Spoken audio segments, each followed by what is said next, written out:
This is the Majesty Oak. It is the UK's largest and one of our oldest maiden oak trees. It is a beauty as much as it is a beast. A maiden is a tree which has never been pollarded or coppiced. This tree has been free to grow. It's one of our tallest oak trees and has been flourishing since 1554, with people travelling purposefully just to see its magnificence. And 500 years later, still it stands. But I had to give it a hug because it's under threat from a serious disease known as acute oak decline. Now, AOD is a relatively new disease here in the UK. We're still trying to understand it, but we have seen it kill mature oak trees within 5 years. Now that is a really rapid decline for what should be a really long-lived species.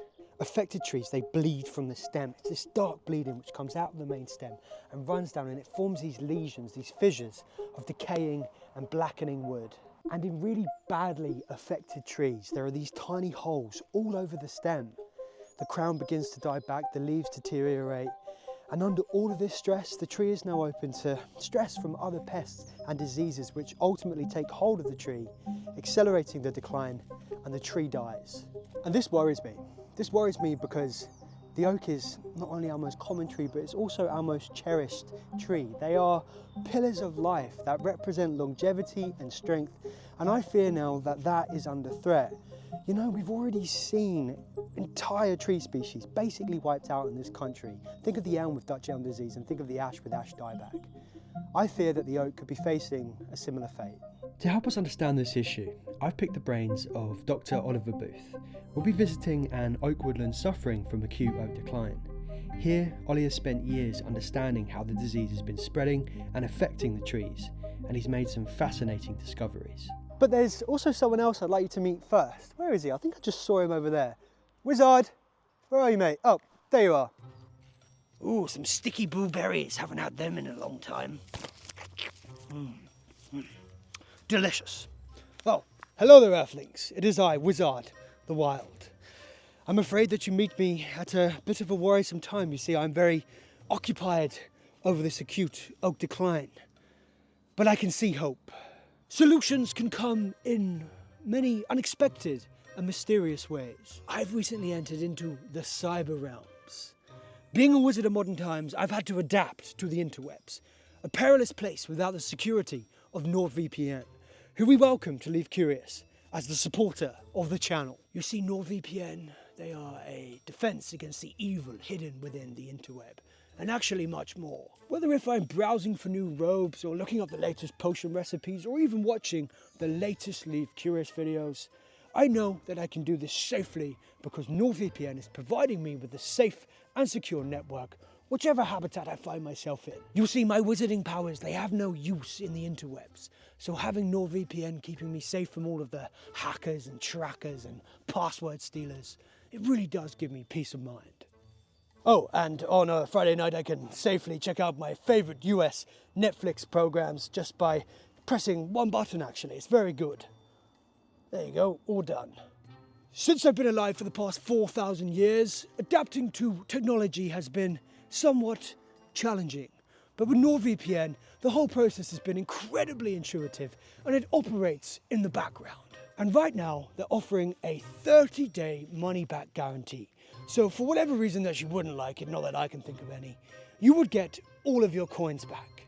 So do make your way down to the description of the video where you'll find a link to NordVPN/Leave Curious. Click on that. And if you sign up for a 2-year plan, you'll get 4 months extra for free. You'll see, Rob and I really are grateful for NordVPN for supporting the channel.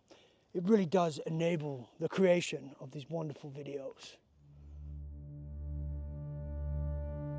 In the mid-1990s, a disease began to sweep across the US, affecting their native oak trees, Phytophthora ramorum, or known by its common name as sudden oak death.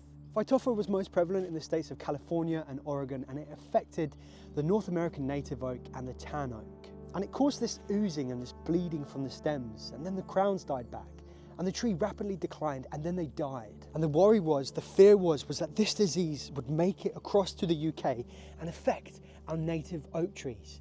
And in 2006, we observed some bleeding on our native oaks. Samples of the bleed were sent off for testing. Had sudden oak death made its way across to the UK? Well, the results came back and it wasn't Phytophthora. The truth is, at that time, we didn't know what was causing this bleeding, but it was spreading and it was getting worse. In 2009, a study was published which looked into the cause of the bleeding on our oaks, and it found that it was bacteria. It was actually 3 different species of bacteria infecting the tree and causing the bleeds. And we'd never seen bacteria species like this affecting our oak trees. This was a new discovery and we had really no idea of how they got there, but there were some clues. So I'm pretty certain that down here is an exit hole of the Agrillus beetle. Now this is a bark boring beetle. As you can see, this oak tree is in a pretty bad way. It's got bleeds all up the stem and all the wood down here is fully decayed. I would be pretty sure that when this bark was in place, you would have seen a lot more of these exit holes, but it's just decayed and it's fallen off. What happens is the adults come along and they deposit their larvae into the tree, and that's where the larvae live and that's where they feed. They feed on the soft tissues of the tree, and this disrupts the nutrient flow and just ultimately really stresses the tree. And it's thought that it's the Agrillus beetle which is moving this bacterial infection around. And it's these 2 main stresses. It's the boring and the eating of the Agrillus beetle, and it's the bacterial infection which ultimately stresses the tree and opens it up to other pests and diseases, and then it dies. That's acute oak decline. The oaks in this woodland are suffering from AOD, especially from the bacterial bleeds. But interestingly enough, very few of the trees show signs of the Agrillus beetle. Having studied a section of the oaks in this woodland, Ollie has some insights into how the disease may be spreading here. As I say, there's not that much Agrillus here. Plenty of bleed, but not much Agrillus, and certainly not something that had the ability to measure. But there's still a spread to different trees of different bacteria. You'd have thought that there would be exit holes because otherwise it's going to have a limited time in which it can actually move around. But what I have found is because we've mapped all the trees here, and we've mapped where the movement has been with the different bleeds, is that actually it's very localised, and so it's probable that it's moving through the soils, either interrelated with the root systems or through mycorrhizal relations between the trees. If we have a look at these bleed cankers, Rob, you can have a look in here a bit more. This is most interesting here. You can see that there has been a bleed canker, because you can tell from the dark staining around. And what you're looking at here with this material around here is callus tissue. So what's that showing is that the wound is healing. It's not necessarily stopping the bleed canker, but it is healing over the damaged wood that's occurred there. This is, for my mind, a clear sign of remission where the tree is defending itself. To understand why certain trees have been able to defend against the infection, Ollie used a resistor graph. This machine sends a very small diameter but long drill bit into the tree, measuring the resistance of the wood. By doing this, you're able to get a reading which shows the tree's growth rings, which you can only otherwise see after chopping down the tree. A tree's growth rings give you a picture of its life and how it's responded to severe climatic events in the past, such as droughts or floods. Strangely enough, the ones that didn't recover so well from that drought, or whose growth slowed down, were actually the trees that have shown more abilities to fight the bacterial disease. We've always associated the health of a tree being directly related to the incremental growth. So if a tree's really healthy, it's putting on lots of growth basically. But the tree's doing more things with all the energies that it's taking from the soils than just growth. It's putting it into secondary metabolite production. It's put it into growth of the bud systems. It's putting it into the structural development of the timber that's there. So when we think about a healthy tree and we think, oh, that's a big healthy tree because it's got big incremental growth, it's like, well, not necessarily, because it might have strong growth from that point of view, but does it have the facility to be more resilient? The resilience isn't there, yeah. It's just waiting, yeah. Very interesting, actually. It is something that I've got to be honest, is something that I find really interesting.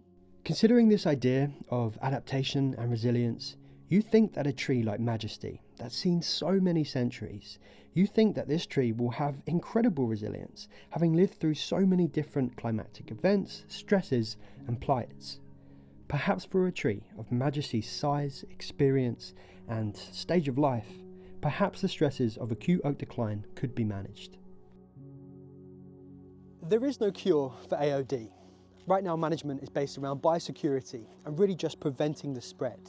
Research is ongoing to try and figure out how trees are being infected and really how they're responding to it. And when you come here to a patch of woodland like this, to a patch of oaks like this, you would think you're just looking at oak trees, but you're not. You're actually looking at individuals. Individual trees choosing to act in different ways. So cheers to Ollie for being part of the video and sharing his research and his insights. It's really fascinating. And of course, thanks to Wizard for letting us know about NordVPN, who are kindly supporting the channel. I'm just trying to look to see where he's gone. Where's he gone? If you want to keep watching the channel, then please check out the video that's on the screen now. I'm sure you'll enjoy it. But if not, thanks for watching. Leave curious.